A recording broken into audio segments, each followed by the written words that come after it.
And much of the night was spent trying to appeal to Republicans who may be skeptical of the president. Ivanka Trump, she tried to explain her dad's tweet, saying the results speak for themselves. Ben Carson told the public anyone who called the president racist, quote, could not be more wrong. And several speakers, including Vice President Mike Pence, tried to assure the audience President Trump did not mismanage the coronavirus. The RNC also made a play for any Sanders supporters who might be feeling apathetic. A video from the night showed a Sanders supporter who now says that she stands behind Trump. Later, a young man said that he believed Trump was the only candidate who was anti-war. Now, for context here, a study found out in 2016 about 12% of people who voted for Bernie Sanders in the presidential primaries ended up voting for President Trump in the general election. All right, so now that the Republican National Convention is all wrapped up, let's take a closer look at how things fared out with attorney and Republican strategist Vikas Bajaj. Thank you so much for being with us today, Mr. Bajaj. Now, you've been an avid supporter of President Trump. Was there anything that happened this week during the RNC that either pushed you further into your beliefs or moved you away from them?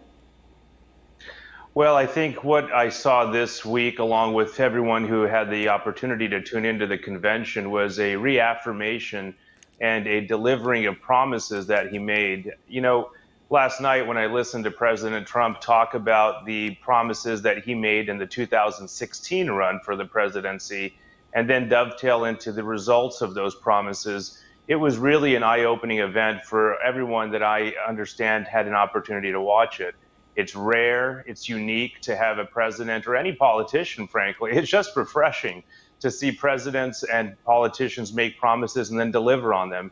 He delivered on the promises, whether you like those promises or not, he surely delivered. And that put him a cut above the rest of the politicians I think we've seen in the past 4 or 5 or even 6 decades. So it reaffirmed my belief in the profile and the platform of America First. In your introduction, you say that I'm a supporter of President Trump, and that's true. And that's just because President Trump is America first.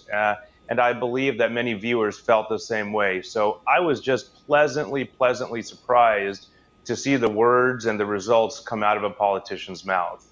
Now, we also heard President Trump defend his management over the coronavirus pandemic. Do you feel like what was portrayed this week was accurate, with the total number of deaths now in the U.S. surpassing 180K?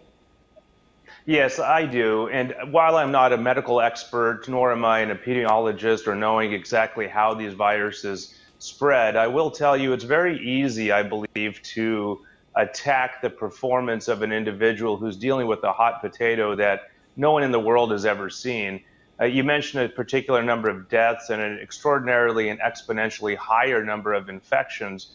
But we also have to look at what could have been, or at what would have been, had the administration not taken the steps in early 2019 to, for instance, close flights from China to prevent this virus from spreading more rapidly. So I have been unpleasantly surprised with the amount of deaths and fatalities U.S. citizens have suffered and the virus infections we've suffered. On the same side, I'm very happy to see the aggressive movements that the administration has taken. So it's really easy to Monday morning quarterback this issue, frankly, as you point out, but I think he's performed extraordinarily well. I also would like to point out that his unique ability to act independently and sometimes not asking for permission has saved hundreds, if not hundreds and thousands of lives. And that's in direct contrast, I believe, to his opponent that we see coming forward, Joe Biden. One would only wonder what a lack of action could have caused as far as suffering in our union. So another big issue making news this week are all the protests surrounding racial justice. Did we see President Trump address this last night?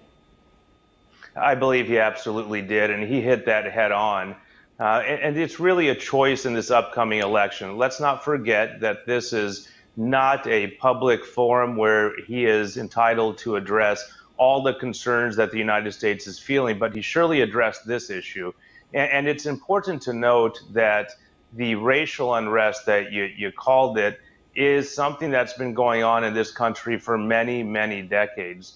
It's now rearing its ugly head as a result of officer-involved shootings and unique snippets in the media being published regarding these shootings and these outbursts that result.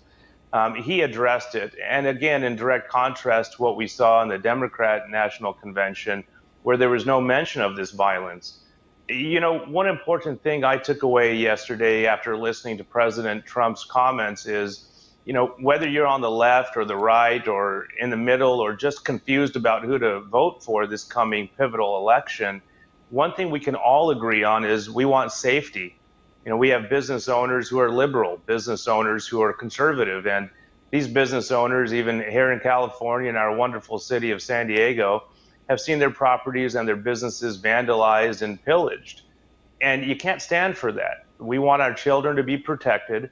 We want our community to be protected. And what we did not see from the Democrats is any sort of an announcement or addressing this gratuitous violence that has been embraced by the left. So I was pleasantly surprised to see President Trump and the other speakers address that head on. It was refreshing to know that we can be comforted that this is on his mind and on his administration's mind to quell the violence and the unnecessary vandalism and harm. Yeah, definitely a stark contrast between the two parties. President Trump is back on the campaign trail today. So what can we expect from him moving forward towards Election Day? You know, this president, and again, I draw an analogy or a comparison to other politicians that we've tracked over the years, and we've just seen their performance. He has the ability to mentally shake our hands. And what I mean by that is sometimes when we watch him speak, we feel he's talking to us because, you know, he's not a politician, and thank goodness that he's not. I think he's going to ride that tide and make connections and more connections with community members, people who understand that we need to put bread on the table for our families and protect our families, and also get us back to work. You mentioned the coronavirus, and that is just a spike in the rib cage for those who have tried to get their businesses back up and running with the good policies that have been put in place since 2016. We need to get back to work. We need to lift our spirits. You know, the elephant in the room that we never really talk about is what's happened to the American spirit.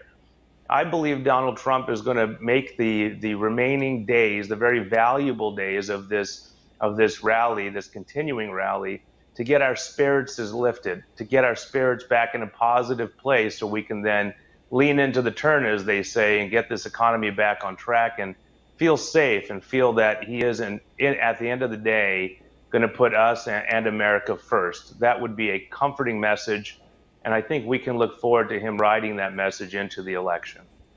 All right, attorney and Republican strategist Vikas Bajaj, thank you so much for joining us today. Thank you. Thank you very much. Tabitha?